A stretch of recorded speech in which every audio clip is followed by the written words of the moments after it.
बांग्लादेश में हिंदुओं पर हो रहे अत्याचारों के खिलाफ गुरुवार को हजारों की संख्या में हिंदू संगठनों के लोग सड़कों पर आ गए। विरोध जताते हुए जमकर नारेबाजी की।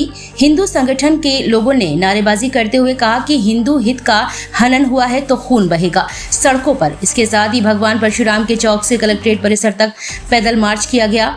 वहां पहुंचकर उत्साह से भरे लोगों ने हनुमान चालीसा भी पढ़ा। जोशपूर्ण गगनभेदी नारों से महानगर गुंजायमान हो उठा।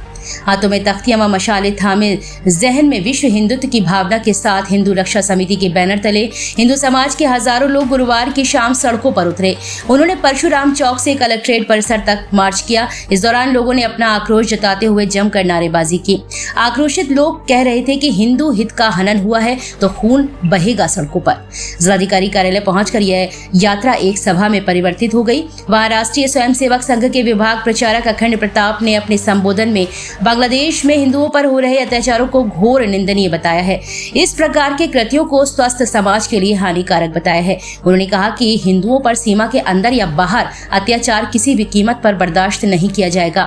पूर्व शिक्षा मंत्री रविंद्र शुक्ल ने बताया कि पूरे विश्व में जहां भी हिंदू अल्पसंख्यक हैं, उसके दमन व शोषण के लिए इस प्रकार की धर्म विरोधी शक्तियां षड्यंत्र रच रही हैं। सभी ने जिलाधिकारी कार्यालय पर पूरे जोश के साथ तालियों की गड़गड़ाहट के बीच हनुमान चालीसा का सामूहिक पाठ किया।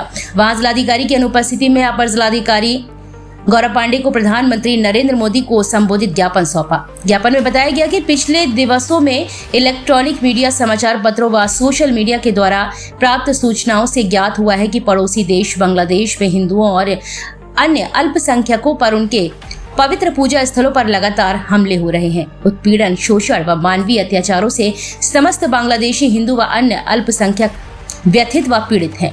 बांग्लादेश में अराजकता तथा निष्प्रभावी कानून व्यवस्था के कारण जातिवादी जिहादी तत्वों द्वारा बड़े पैमाने पर हिंदुओं का आर्थिक तथा शारीरिक शोषण किया जा रहा है। हिंदुओं को लक्ष्य मानकर उसके धार्मिक तथा व्यावसायिक स्थलों पर लूट व तोड़फोड़ की जा रही है। ऐसी घटनाएं बांग्लादेश में प्रायः होती रहती थी, परंतु ध्वस्त सरकारी व्यवस्था के चलते ऐसी घटनाओं ने विभत्स रूप ले लिया है। कट्टरपंथी जिहादियों द्वारा बहन बेटियों तथा छोटे बच्चों पर भी किए जा रहे कृत्यों के चित्र आदि देखकर संपूर्ण देश का हिंदू आक्रोशित है।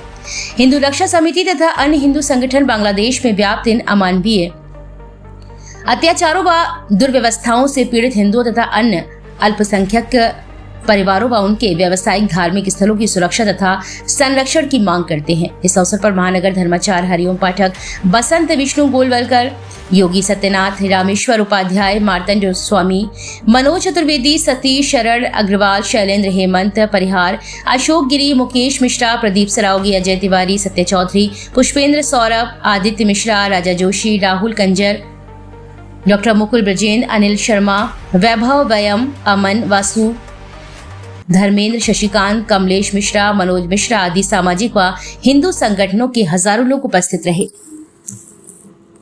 बांग्लादेश में और समस्त विश्व में जो हमारे हिंदू भाइयों के साथ अत्याचार हो रहा है, हम सनातनियों ने वासुदेव कुटुंबकम का नारा दिया है। हम सभी पूरे विश्व को अपना परिवार मानते हैं, लेकिन हम देख रहे हैं कि बांग्लादेश में हमारे हिंदू भाइयों को लूटा गया, काटा गया। बहनों के साथ जो किया गया कृत्य वो हम कभी भी अब भूलेंगे नहीं। हम हिंदू एक हो गए हैं। हम बांग्लादेश को सबक सिखाने के लिए तैयार हैं। हम अपने देश के यशस्वी प्रधानमंत्री जी से आग्रह करते हैं कि बांग्लादेश को सबक सिखाइए। हम सब उनके साथ हैं। अब हिंदू किसी भी, चाहे ईसाई हो चाहे मुस्लिम हो, किसी के दबाव में नहीं रहेगा। हिंदू मुंह तोड़ जवाब देगा, ईंट का जवाब पत्थर से देगा।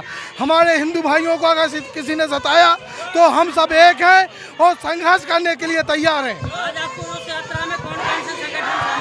आज आक्रोश यात्रा में हमें बड़ा प्रसन्नता है कि समस्त हिंदू संगठन एक मंच पर आए और ज्ञापन दिया। आज बांग्लादेश में जो हो रहे हिंदुओं पे अत्याचार हैं, उसके आक्रोश में हम लोगों ने सभी ने मिलके ज्ञापन दिया है।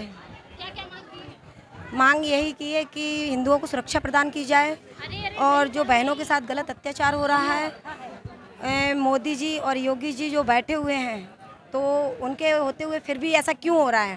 झांसी में लगातार पिछले कुछ दिनों से कुछ घटनाएं सामने निकल कर आ रही हैं, इसको लेकर क्या कहेंगी? महिलाओं के लिए जो कुछ दिनों से सुना जा रहा है कि बलात्कार हो रहा है, छोटी छोटी बच्चियों के साथ हो रहा है, तो इस पे काफ़ी गहराई से विचार किया जाए और योगी जी और मोदी जी आने वाले समय में ना तो बहनें बेटियां कहते हैं कि बेटी बचाओ बेटी पढ़ाओ, बहुत मुश्किल हो जाएगा। बेटियां पढ़ना तो दूर, घर से बाहर निकालना फिर से मुश्किल हो जाएगा। आप लोग बांग्लादेश के लिए तो सड़कों पर आ गए, लेकिन झांसी की बेटियों के लिए कब सड़कों पर आएंगे? बांग्लादेश के साथ साथ हम लोगों ने बेटियों के लिए भी बीड़ा उठाया है और परसों हम लोग बेटियों के लिए भी देंगे, जिसके लिए आज बलात्कार के 2-3 केस आए हुए हैं, उस पर भी हम लोग एक रैली निकाल रहे हैं सभी संगठन मिलके।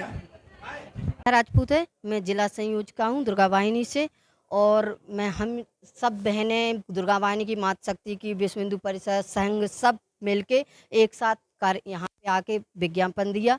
और रही बात यहाँ की बहनों की, तो मैं एक ही बात कहना चाहती हूँ कि कुछ देखो, कुछ लोगों की तो गलती है ही, लेकिन हम एक बात कहना चाहते हैं कि हर घर से एक बहन को, कम से कम एक बहन को दुर्गा वाहिनी ज्वाइन करनी चाहिए, कि उस घर से हर इंसान को मतलब डर रहे कि क्या नाम से। मेरा नाम प्रतिमा ओझा है। मैं विश्व हिंदू परिषद की तरफ से आज मातृशक्ति की तरफ से यहाँ पर ज्ञापन देने के लिए सभी संगठन की माता बहनें यहाँ पर उपस्थित हुई हैं। जैसा कि हमारा विषय, आज हम डीएम कार्यालय उपस्थित हुए हैं केंद्रीय सरकार से अपील करने के लिए कि जो बांग्लादेश में हो रहा है ना, उसके लिए क्या कहते हैं, विशेष तौर पर इस मामले को संज्ञान में लिया जाए और जल्द से जल्द इस प्रकरण को निपटाने का प्रयास किया जाए। हमारी बहन बेटियों के साथ अन्य आवश्यक रूप से अत्याचार हो रहा है और इतनी घृणात्मक दृष्टि से उनको देखा जा रहा है। जिस तरीके से मैं चाहती हूँ केंद्र सरकार से हम सभी की विशेष अपील है कि इस पर विशेष तौर पर इसको निपटाने का प्रयास